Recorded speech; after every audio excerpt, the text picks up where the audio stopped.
Hello everyone.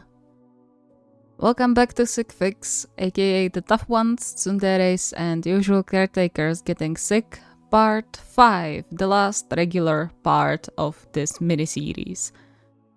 As always, special thanks to my lovely patrons, members, and all of you who still watch my videos. Don't forget to subscribe to keep up with the uploads, and check out the members only posts with Confession and Jealousy series.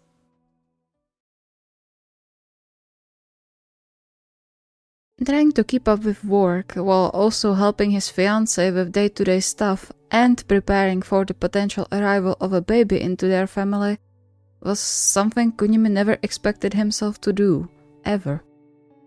And yet, here he was, finding himself awake at 4 in the morning, sitting by his laptop to finish some last-minute reports, his eyes closing and head aching as if it was about to burst in a second.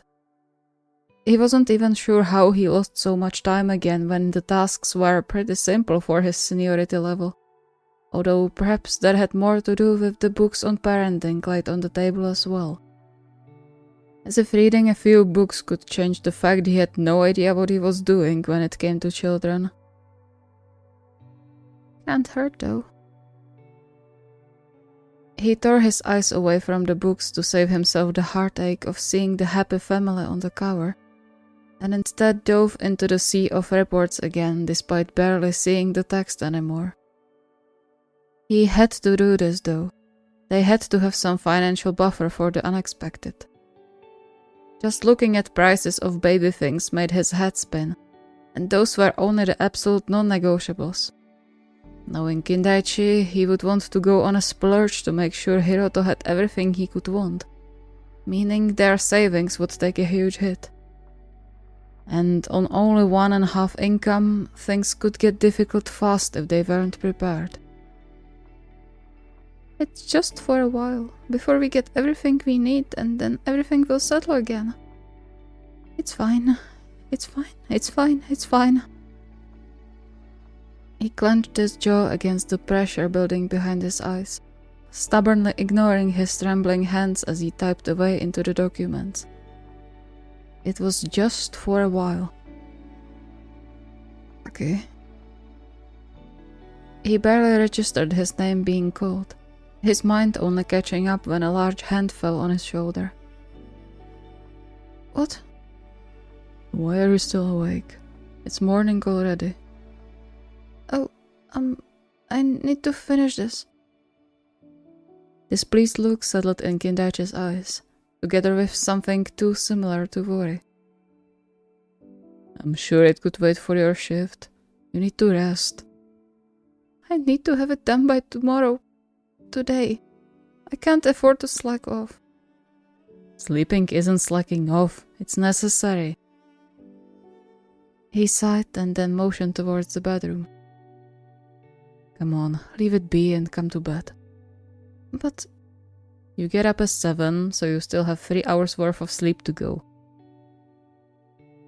He said it in a tone that didn't allow any protest, yet Kunimi still found himself hesitating before he clicked save and closed the laptop screen.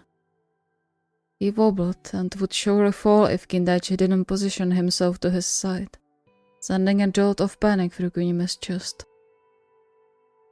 Don't, you could fall. So could you. At least I have crutches to lean on. That didn't make it much better, but his tired brain couldn't come up with a response anymore. And so he let Kindaichi lead him to the bedroom, asleep even before his head hit the pillow. He was woken up by someone shaking with him. At least he thought so, barely able to register the grip on his arm and the somewhat confusing voice saying something he didn't understand. His whole body ached as he opened his eyes, even that small motion costing him way too much strength. What's... Finally, he recognized Kindaichi in the face now hovering above him, his expression confusing him even more. Oh, thank goodness. Are you alright? Breathing? Moving? Huh? He furrowed his brow, everything in him telling him to close his eyes and go back to sleep. Shiver ran through his body despite the thick blanket they used for winter, his chest heaving heavily. Cool hands cupped his face, forcing him to keep his eyes open. How do you feel? Are you dizzy? No, just heavy and cold. He shivered again, instinctively pulling the blanket closer to him. The hands moved to his forehead, a strange sound leaving Kindaichi's mouth.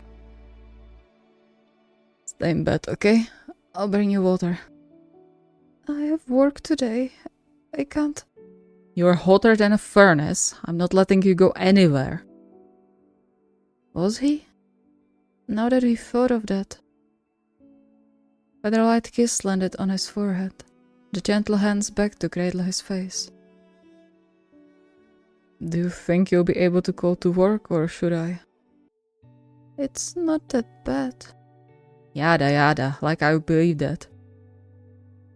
His face softened, betraying his concerns and worry. Stay in bed, okay? I barely woke you up. I won't risk you faint somewhere. But we need the extra money. We need to buy so much stuff if we get hero. He barely managed to keep eye contact, the shame for not being able to do his part sinking his heart into the deep pit under his lungs. And yet Kindaichi didn't look upset in the slightest. He didn't seem disappointed either. Instead, his face shifted into apparent surprise before the softest of smiles curled his lips. Aren't you a thoughtful parent? But that doesn't mean you have to work yourself to a bone. I'm here too, remember? I'll rather go begging my parents for money than see you overwork yourself. You think they would help us? For sure, even without begging. He leaned down to kiss Kunime's forehead before huddling him deeper into the blanket. Stay in bed. I'll get your phone, you'll go to work, and then you'll sleep some more. Sounds good? It sounded great, in fact, and Kunime nodded even before he managed to properly think about it. Kindaichi appreciated his obedience with another smile and kiss, disappearing out of the room for a while before coming back with a phone and glass of water in his hands. Do you need anything else? Just one thing. Stay with me, please. His voice hedged, cold spreading through his already shivering body when he imagined staying all alone. But the reassuring grip on his hand was enough to chase the fear away. Of course I will. I'm not going anywhere.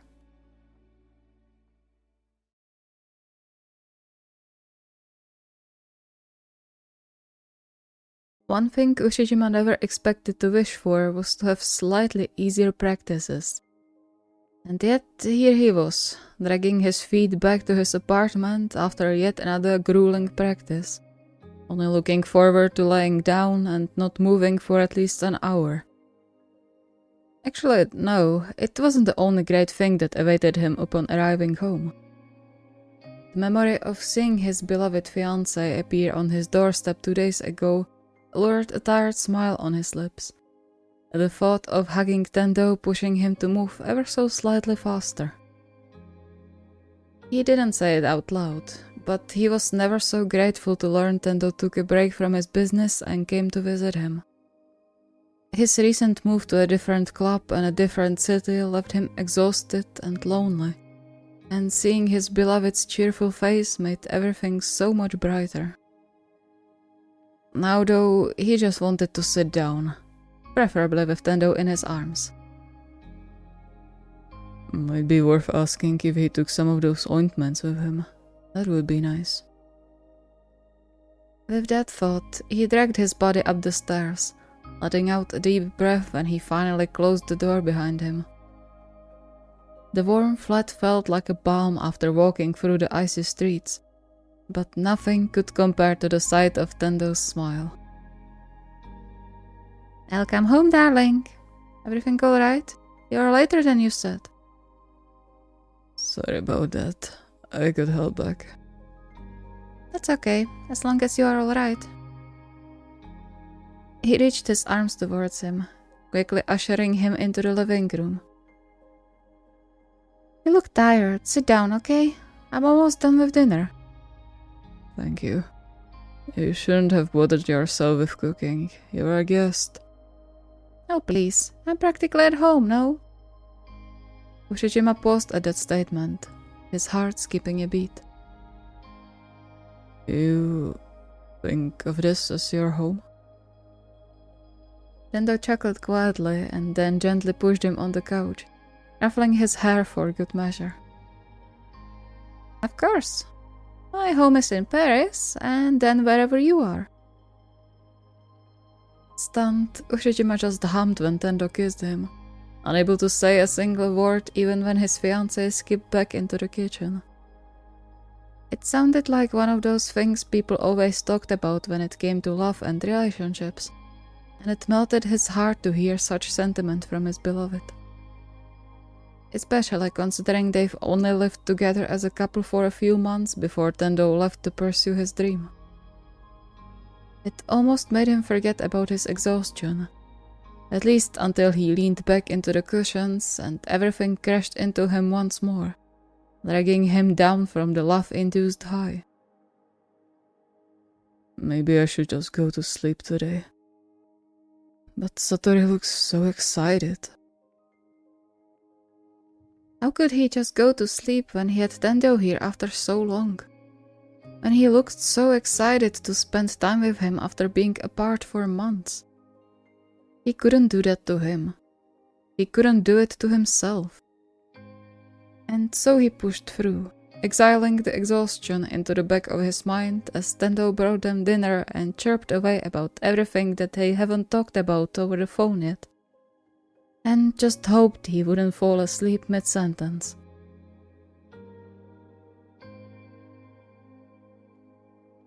The first thing he noticed after waking up was pain. Dull ache holding onto every single muscle and joint in his body, making even getting up an unbearably difficult feat. He still pushed through, careful to not wake Tendo up too, his legs barely carrying him into the bathroom. He tried stretching along the way, but just made his head spin with the change of pressure and motion, and the ache still didn't go away. Maybe Satori is right and I'm really getting old. Considering he had never felt so horrible after practice, that was the only explanation he could think of. It was a more bitter than sweet prospect, only smelling of uncertain future. He didn't like uncertainty, especially not when it concerned his life. Somehow, he managed to waddle back into the bedroom, welcomed by a curious gaze from under the heap of blankets. How come you're awake already? It's 7. Yeah, but you have a free day, right? He reached his arms out, making grabby hands. Come back. Satori. Come on, I didn't even get to enjoy you since yesterday. Ushijima sighed, but against the puppy eyes, he was powerless. And so he climbed back in bed, his whole body sighing in relief when he lay down, and pulled Tendo under his chin. Alright.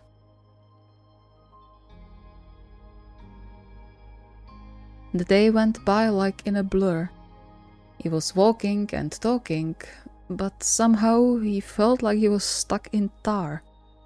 And cold. He was so damn cold the whole time despite the thick sweatshirt he put on. He tried to stretch his muscles over and over, but to no avail. In fact, it seemed like he was making it worse the longer he pushed his body to move. A gentle tap on his shoulder stopped him mid another attempt to relieve the ache from his arms, turning him to meet Tendo's clearly concerned gaze. What is it? You tell me. Before Ushijima could react, Tendo laid his hand against his forehead, a worried crease appearing between his eyebrows. You don't feel well, do you? It wasn't even a question, just something he said to confirm things for himself. It's just exhaustion from the practice yesterday. Sure. Because someone like you would totally be completely out of it because of one practice. Should I take that as a compliment? Considering you are burning up and haven't said a word, no. Take it as me calling you a dumbass. Oh. He had to look and sound quite dejected as Tendo's face softened immediately. A light kiss landed on his cheek, and then he was being pushed towards the bedroom. You're just a big dummy when it comes to your health, aren't you? What would you do without me, huh? I really thought it was just muscle exhaustion. Yeah, I know. He sighed, but there was no real annoyance in it. Thank goodness I'm here. Soon, Ushijima found himself wrapped in the blankets again. A wet cloth settled on his forehead, and painkillers on the nightstand for potential use later. Tendo buzzed around like a busy bee, bringing him everything he could need before promising to bring soup in just a while, and urging him to stay in bed until he did so. And he had no mind to protest, mostly because all his clouded thoughts revolved around was just how much he loved his fiancée.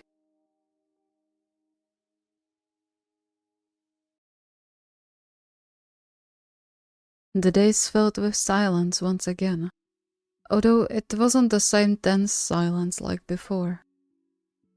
Things settled somewhat, overall and between them, although Kogane couldn't not notice Goshiki put distance between them.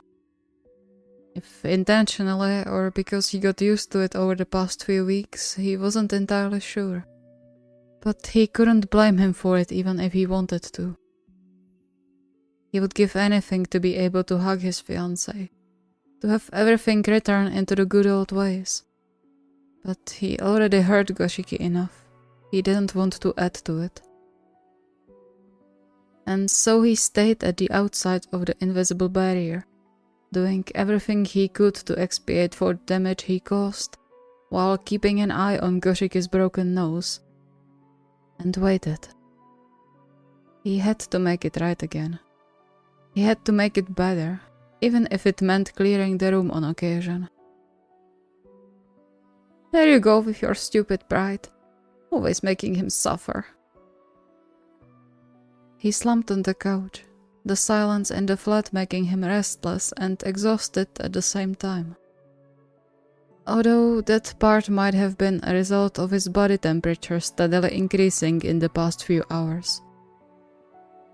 It seeped into his muscles already, steadily wearing him down the whole day.